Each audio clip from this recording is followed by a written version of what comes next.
어떡하지? 나 이제 슬로바키아로 돌아가고 싶지 않아. 한국에서 평생 살고 싶어. 여기 한국에서 평생 살고 싶다고 친구에게 말하는 여성이 있습니다. 한국에서의 그녀가 겪은 일들이 너무 충격적이었다고 이야기하며 친구와 대화하고 있는데요. 도대체 그녀는 한국에서 무슨 일을 겪었길래 이렇게 말하고 있는 걸까요? 안녕하세요. 세계인들의 한국에 대한 감동적인 이야기를 전해드리는 감동뭉클입니다. 저희 채널은 해외 커뮤니티 레딧과 신청자의 실제 사연을 제보받아 실화를 바탕으로 영상을 제작하고 있습니다. 구독과 좋아요, 공유 알림 설정은 영상 제작에 큰 힘이 됩니다. 오늘의 이야기 지금 시작합니다. 안녕하세요. 저는 슬로바키아에 살고 있는 루시아입니다. 슬로바키아라고 하니 생소하시죠? 다들 체코슬로바키아라고 하시면 아시더라고요. 저희 나라는 중유럽에 있는 나라인데 원래는 체코와 함께 구성된 체코슬로바키아였습니다. 지난 1993년 1월 1일에 체코슬로바키아가 평화적으로 분리돼서 이제는 슬로바키아와 체코공화국으로 나뉘게 되었답니다. 저는 그중 슬로바키아에서 지금 치과의사로 일하고 있습니다. 저는 한 달 전 한국에서 개최하는 치과 임플란트 학회에 참석하기 위해 한국을 처음 방문하게 되었습니다.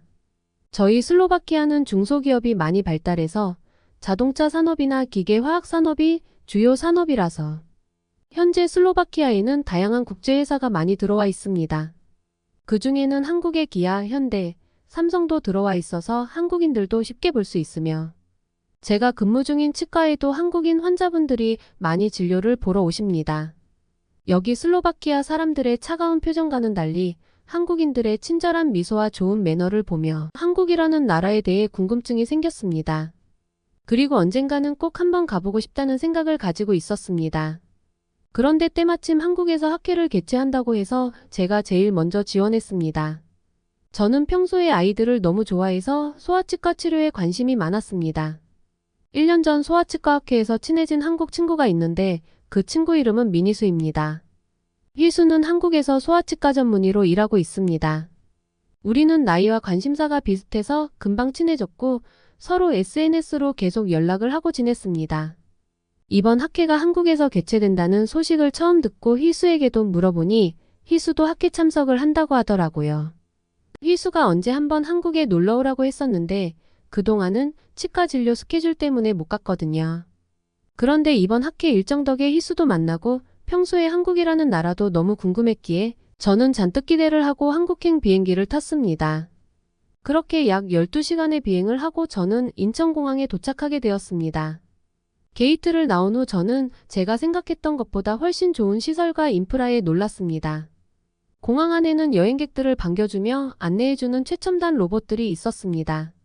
터치스크린을 통해서 한국의 날씨, 관광지, 먹거리 등 다양한 정보를 알려주고 있었고 제 질문에 응답까지 하더라고요. 정말 신기했습니다.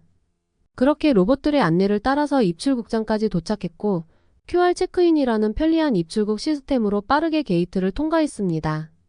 게이트를 통과하니 정말 놀랄 수밖에 없는 광경이 눈앞에 펼쳐졌어요. 공항 안에는 자율주행 기능을 활용해서 스스로 청소를 하는 로봇도 돌아다니고 또 여행객들이 휴게 공간에서 음료를 쉽게 구매할 수 있도록 하는 이동식 로봇 서비스까지 있었습니다. 게다가 공항 안에 의료시설, 백화점, 호텔 심지어 사우나까지 있다는 말에 정말 놀라지 않을 수가 없었어요. 공항이 마치 영화에서 보는 미래의 도시처럼 느껴졌습니다. 공항에서 이것저것 구경하고 싶었지만 학회 참석을 위해 버스를 타러 이동했습니다. 학회는 한국의 코엑스라는 곳에서 개최되었는데 처음 가보는 길이었지만 희수에게 미리 정보를 얻어서 코엑스까지 가는 것은 어렵지 않았습니다. 코엑스란 곳을 가기 위해서 버스에 타야 했는데 저는 그때부터 한국의 기술력에 정말 감탄했습니다.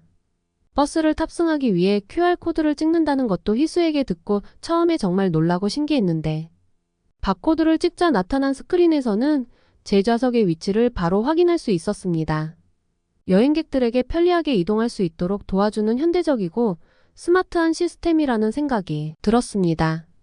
이 버스는 한국의 프리미엄 버스라고 했는데 역시 이름값을 하더라고요. 일반 버스에 비해서 정말 넓은 좌석과 확실한 개인 공간이 제공되었고 시트는 리클라이닝 기능이 있어서 다양한 각도 조절이 가능할 뿐만 아니라 아주 푹신푹신했습니다. 게다가 정말 놀랐던 건 좌석마다 스크린이 설치되어 있는데 TV로도 볼 수 있고 제가 가지고 있는 휴대폰을 연동해서 스크린으로 볼 수도 있었습니다. 또한 무선 와이파이가 제공되고 있어서 가는 길에 학회 자료도 노트북으로 미리 정리할 수 있었고 전원 포트도 있어서 휴대폰도 계속 충전해 둘 수가 있었습니다. 슬로바키아에서는 볼 수 없는 처음 보는 서비스에 저는 깜짝 놀랐습니다. 버스가 출발하자 몇몇 사람들은 안락한 좌석에 앉아 눈을 감고 이어폰을 착용한 채 편안히 잠을 자더라고요. 그런데 더 놀라운 것은 각자 귀중품을 그냥 방치한 채로 두는 것이었습니다. 슬로바키아에서는 저런 식으로 물건을 방치한다면 소매치기범들이 분명 가져갈 게 너무나 뻔했기 때문에 한국에서의 이런 안전한 환경에서 이동할 수 있다는 점이 정말 제겐 놀라운 일이었습니다. 그렇게 버스는 코엑스에 도착하였고 저는 미리 와 있던 희수와 만나게 되었습니다. 희수는 오는 동안 힘들지는 않았는지 불편한 점은 없었는지 물어보며 저를 반갑게 맞아주었습니다. 그렇게 학회를 끝내고 저는 희수네 집으로 향했습니다. 원래는 호텔을 예약하려고 했었는데 희수가 자기네 집에 가서 지내자고 하더라고요.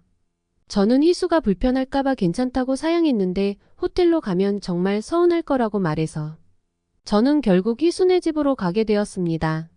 짐을 대충 정리하고 나니 희수가 꼭 가야 할 곳이 있다고 나가자고 하더라고요. 그렇게 우리는 차를 타고 이동했습니다.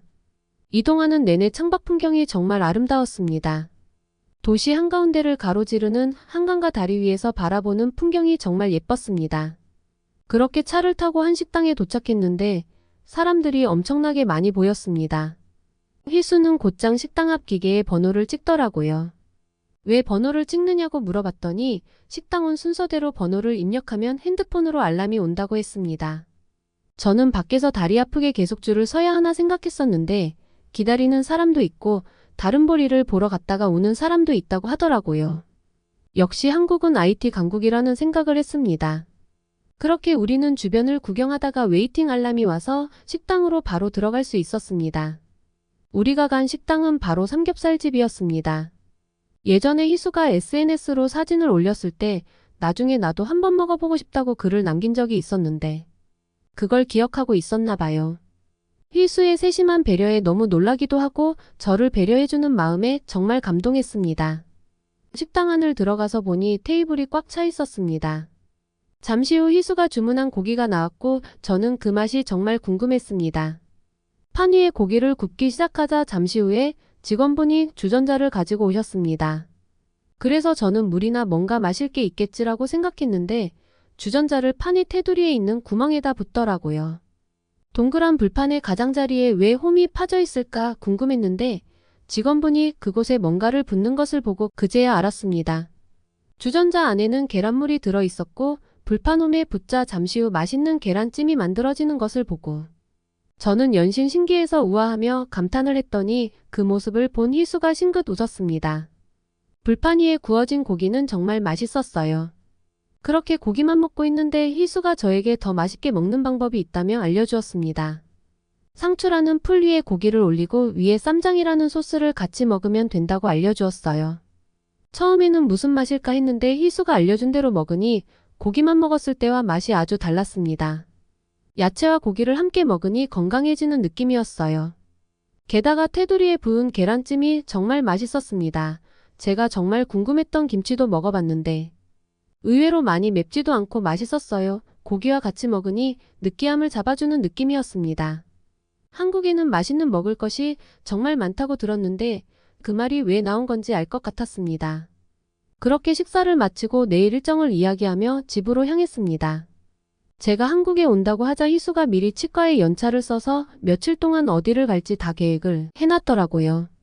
그렇게 집에 도착해서 샤워를 하고 희수에게 근처에 혹시 신발을 살 수 있는 곳이 있냐고 물어봤습니다. 학회에 참가하려고 구두를 신고 왔는데 오늘 돌아다니다 보니 발이 조금 아프다고 했더니 희수가 새 운동화가 있다며 신으라고 줬습니다. 그런데 신어보니 제가 발이 희수보다 커서 운동화가 맞지 않았습니다. 그냥 내일 사러 가자고 하려는데 희수가 저에게 핸드폰을 보여주면서 원하는 색상과 사이즈를 선택하라고 하더군요. 지금 주문하면 당장 내일 새벽에 도착한다고 말했습니다. 그 말을 듣고 저는 농담인 줄 알았습니다. 그런데 희수의 표정을 보니 진심인 듯 싶어서 제 사이즈와 마음에 드는 색상으로 운동화를 골랐습니다. 속으로는 반신반의하긴 했어요. 한참을 이야기를 나눈 뒤 우리는 잠이 들었습니다. 다음날 아침이 되었고 희수가 아침부터 나갈 준비를 하길래 저는 아침 운동을 가나 싶었습니다. 역시 날씬한 몸매는 그냥 이루어지지 않는구나 생각했습니다. 그런데 희수가 바로 들어오는 게 아니겠어요? 손에 박스 하나를 든 채로요. 저는 정말 기절할 뻔했습니다. 어떻게 이런 일이 가능한지 희수에게 물었더니 희수는 저에게 핸드폰으로 사진 하나를 보여줬습니다. 사진에는 택배가 문 앞에 배송 완료되었다는 인증샷이 있었습니다. 그리고 배송 완료되었다는 뜻의 문자도 희수가 보여줬습니다. 저는 한국은 모든 택배가 이렇게 빨리 오는 거냐고 물었습니다. 그러자 모든 택배가 이렇게 빨리 오지는 않고 어제 우리가 주문한 거는 로켓 배송 시스템이라고 했습니다. 또 로켓 배송 시스템이 아니어도 한국에서는 보통 이틀 정도밖에 안 걸린다고 말을 했습니다. 정말 슬로바키아에서는 생각도 못할 일이 한국에서는 당연하게 생각하는 게 너무 놀라웠습니다.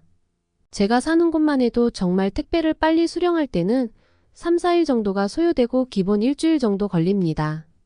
만약 슬로바키아에서 한국처럼 택배 배송 완료라고 문자를 보내면서 사진을 찍어준다면 아마 여기저기 소문이 날 겁니다. 심지어 주택 같은 경우에는 집주인이 없을 때는 문 앞에 두면 분실할 위험이 매우 높아서 한국처럼 문 앞에 택배를 두고 가는 건 정말 상상도 할 수 없는 일입니다. 만약 택배를 보관소에 두고 간다고 하면 나중에 그것을 하나하나 찾는 게 정말 보통 일이 아니기 때문에 슬로바키아에서는 택배를 받는 것이 아직 불편한 점이 상당히 많습니다. 그런데 한국에는 이런 시스템과 문화가 일상이라고 하니 정말 부럽다고 생각이 들었습니다. 택배로 온 운동화를 신고 저는 희수와 함께 외출 준비를 했습니다. 그렇게 엘리베이터를 타고 나오는데 1층이 아닌 지하로 내려가는 게 아니겠어요? 그래서 저는 어제 주차했던 것이 기억나서 주차장에는 왜 가냐고 물었는데 희수는 자기를 따라오라고 하더라고요. 그런데 세상에, 그곳은 또 다른 세상이었습니다. 아파트 지하에는 입주민들을 위한 레스토랑뿐만 아니라 헬스장, 수영장, 카페, 심지어 사우나까지 있었습니다.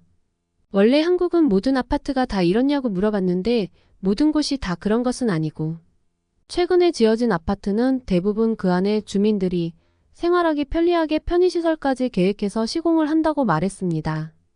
그 순간 정말 같은 시대를 살고 있는 게 맞나 하는 생각이 들면서 한국인들이 부러웠습니다. 그렇게 레스토랑에서 간단하게 조식을 먹고 한강으로 산책을 나갔습니다. 희수는 SNS에서 유명한 카페에 먼저 가자고 했습니다. 역시 예상했던 대로 한강뷰가 정말 환상적이었어요. 카페에서는 각종 케이크와 빵들을 팔고 있었는데 하나의 작품이라고 느껴질 정도로 너무 예쁘고 먹기 아까울 정도의 비주얼이었습니다. 그렇게 사진 촬영을 실컷 하고 디저트를 먹고 카페를 나왔습니다. 카페를 나와서 한강까지 가는 길에 우리는 따릉이라는 자전거를 탔습니다. 희수는 한국에서는 환경오염을 줄이고자 여기저기 자전거 대여소며 자전거 도로가 잘 돼 있다고 설명해 주었습니다.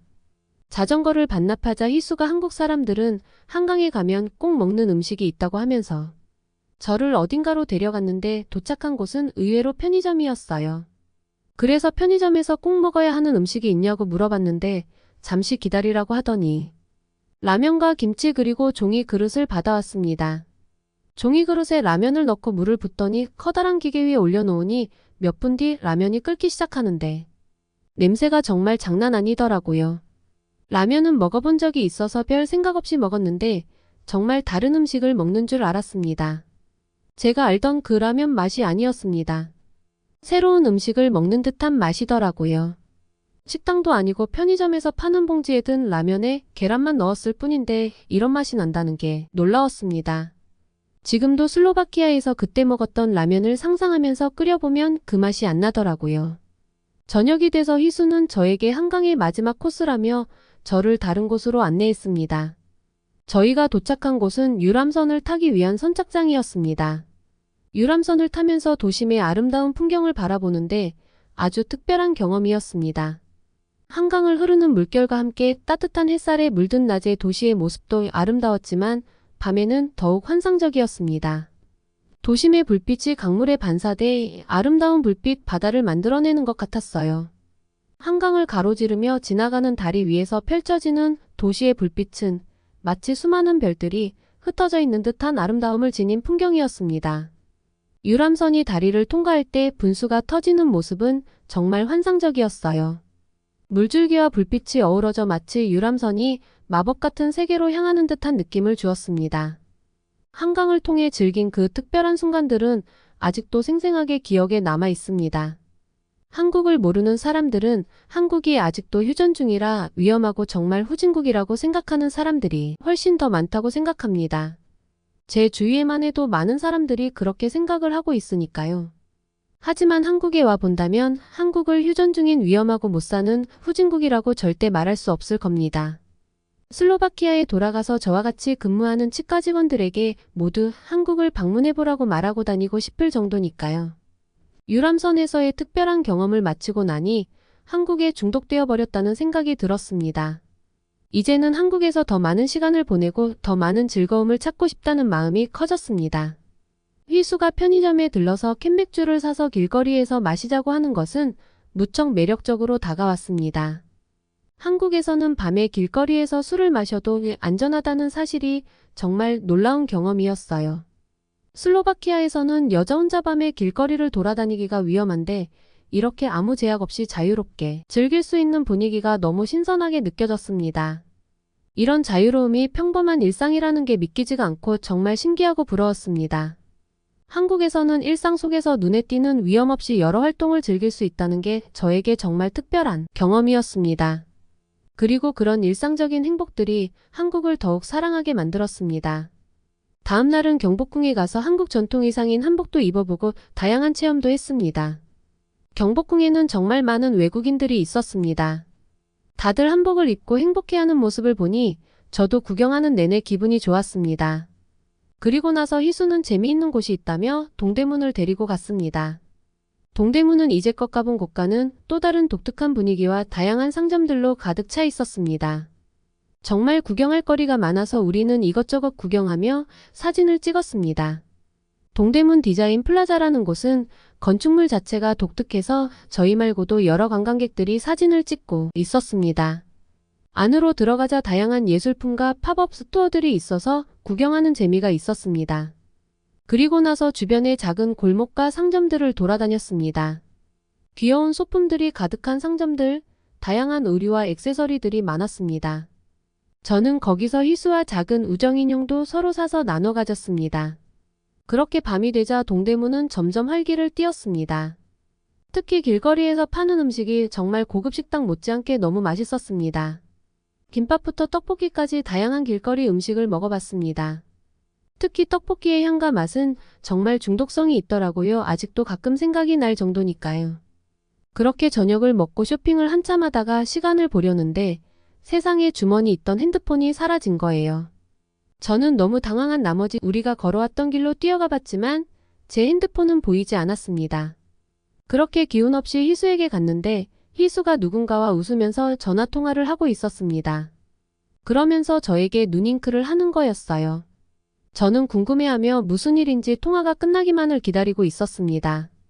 통화를 마친 희수가 말하길 제 핸드폰으로 전화를 걸었더니 어떤 아주머니께서 전화를 받으셨다고 했습니다. 알고 보니 아까 먹었던 떡볶이 집에 제 휴대폰이 있다며 찾으러 오라고 했다는 거였습니다. 희수가 제 폰으로 전화해보면 된다고 말하려고 했는데 제가 너무 당황한 나머지 먼저 뛰어가 버려서 말을 못했다고 하더라고요.